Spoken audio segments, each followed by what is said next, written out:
साथियों, जय भीम, जय भारत, जय संविधान। मैं बहुजन दस्तक कॉन्स्टिट्यूशन चैनल से गौतम रत्ना और आज हमारे स्टूडियो में डॉक्टर के गौतम साहब और बड़े ही ज्वलनशील मुद्दे, करंट मुद्दों पर उनसे चर्चा करेंगे। डॉक्टर साहब, बहुत बहुत स्वागत है आपका बहुजन दस्तक के स्टूडियो में कॉन्स्टिट्यूशन।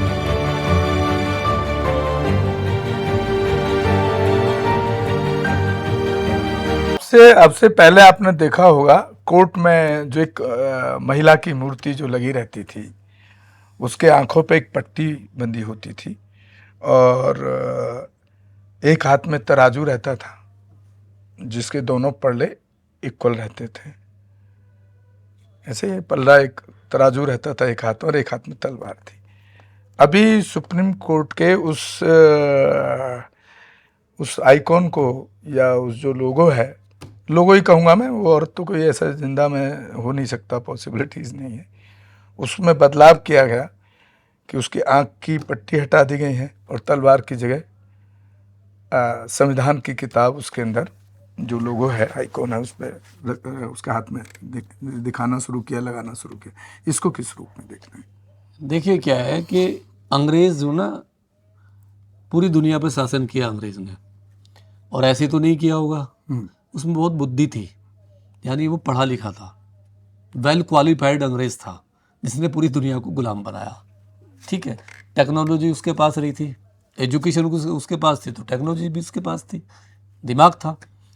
तो उसने जो दिमाग जो लगाया ना, उसमें न्याय की देवी का जो नाम दिया उसने उस टाइम पे कि न्याय की देवी है। और पट्टी का मतलब ये था कि जब हम कोर्ट में जाएं, अपराधी जब हमारे सामने खड़े हो, दोनों अपराधी, तो हमें केवल अपराधी दिखाई दे कि दोनों अपराधी खड़े हैं, केवल उनका अपराध दिखाई दे, केवल अपराधी ना दिखाई दे, अपराध दिखाई दे।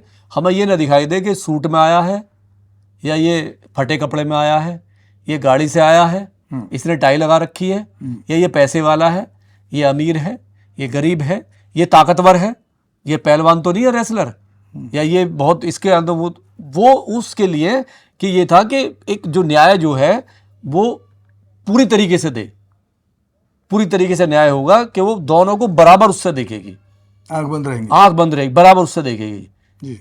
ठीक है। और जो अंग्रेजों ने शासन किया, अभी देखो अंग्रेजों ने क्या किया, जब पहली बार फांसी देश में किसको लगाई? एक ब्राह्मण को लगाई, कलकत्ता का ब्राह्मण था ना वो, जब ही तो नारा लगा ना भाई। देखो, इस देश में मुगल आए, मैं इसे थोड़ा सा खींचता हूँ। मुगल आए, 700 साल रहे, एक नारा लगा उनके खिलाफ, सारे 319 ही तो आए थे अफगानी, 319 अफगानी आए, एक नारा किसी ने भी क्षत्रिय ने, ब्राह्मण ने कभी नारा ये नहीं, इतिहास में दर्ज नहीं है कहीं भी, किसी ने ये नारा नहीं लगाया कि मुगलों भारत छोड़ो, भारत छोड़ो। खुश थे, शादी ब्याह आना जाना, और मानसिंह जैसे, राजा मानसिंह जैसे अकबर के सेनापति, राजा बीरबल बुद्धिमान, उसके दरबार में मंत्री नहीं, तो ये सारे जो है आराम से चल रहा था, कोई दिक्कत नहीं थी। लेकिन जब अंग्रेज आया, अंग्रेज ने जब अपना दिमाग लगाया और उसने कहा कि नहीं, हम देश में पटरी बिछा रहे, रेल बनाएंगे, हम रेल बिछाएंगे देश में। अब मीटिंग बुला ली, कहा कि भाई कैसे, अब कहा ब्राह्मणों ने, सबने कि जी देखो कैसे करोगे, पटरी कैसे बिछाओगे? जी ऐसे पटरी होगी, इसमें ये डब्बे खाने होंगे, एक नीचे ऊपर ऊपर। तो ब्राह्मण ने कहा उस टाइम पे, ऑन रिकॉर्ड है ये, आप उठा के देख लीजिए, उसने कहा जी ऊपर वाला खाना हमारा होगा, वहाँ भी वो अपना उसमें ऊपर वाला खाना हमारा होगा, नीचे वाला क्षत्रिय का होगा, ये सब शूद्र का तो नीचे होगा सबसे। बोले ट्रेन बिछा रहे, घर नहीं बांट रहे, नहीं ट्रेन है ये। इतिहास गवाह है, रात को वो लोहा गाड़ते थे, पटरी बिछाते थे, दिन में पटरी बिछाते थे, रात को पटरियां उखड़ी मिलती थी। लोगों ने बहुत विरोध किया। जब पहली फांसी एक ब्राह्मण को दी गई और एक नारा लगा, ब्राह्मणों भारत छोड़ो, मतलब अंग्रेजों भारत छोड़ो, ये नारा था। अंग्रेज ने मतलब इनको ब्राह्मणों को टेक्नोलॉजी नहीं चाहिए, देश की तरक्की नहीं चाहिए, बस इनकी व्यवस्था कायम, व्यवस्था ये था कि वो जो शूद्र थे ना, अछूत थे, उनको कुछ नहीं देना चाहते थे। तो तभी तो उन्होंने कहा, अंग्रेज ने क्या कहेगा, अंग्रेज लिख के गए कि ब्राह्मणों कभी भी जज नहीं बनना चाहिए। इसमें न्याय करने का प्रक्रिया नहीं होती है, न्याय करने की क्षमता नहीं होती है। ये निष्पक्ष न्याय नहीं अब ये पट्टी उन्होंने इसीलिए तो बांधी। अब ये पट्टी बांध के, जब पट्टी बंधी हुई थी 12 बार पैरोल मिली उसको, रेपिस्ट को। आसाराम भी जेल से बाहर आ गए, राम रहीम को 12 बार पैरोल मिली।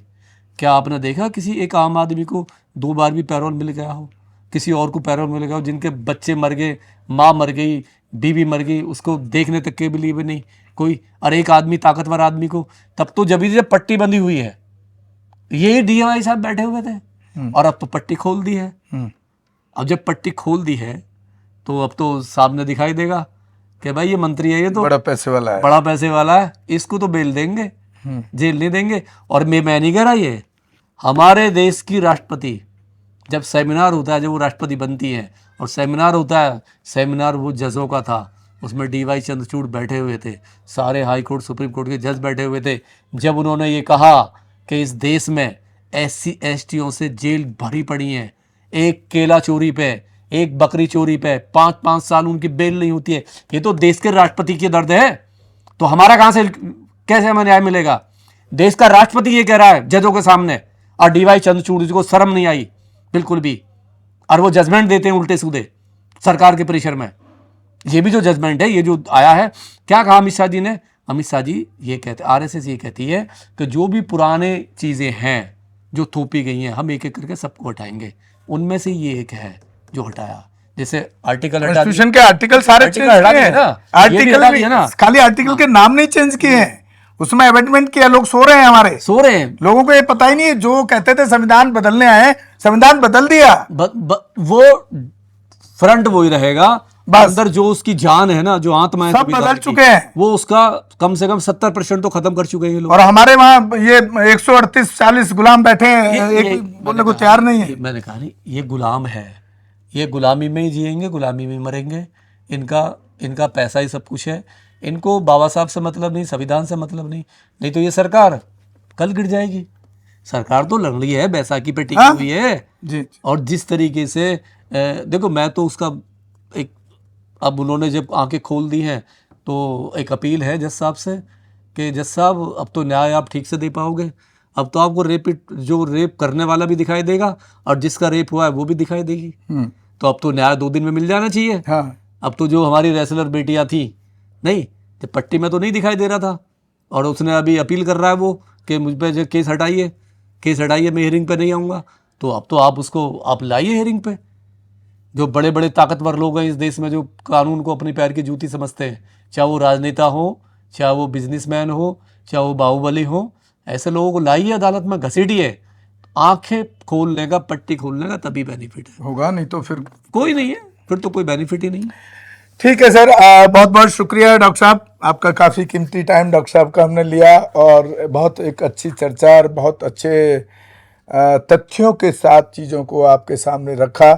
मैं उम्मीद करता हूं कि आप ऐसे महानुभावों से कुछ सीख लें और उस रास्ते पे, जो बाबा साहब का रास्ता है, संविधान का रास्ता है, बहुजन महापुरुषों का रास्ता है, इस देश की तरक्की का रास्ता है, 22 प्रतिज्ञाओं का रास्ता है, उस पर चलने का काम करेंगे।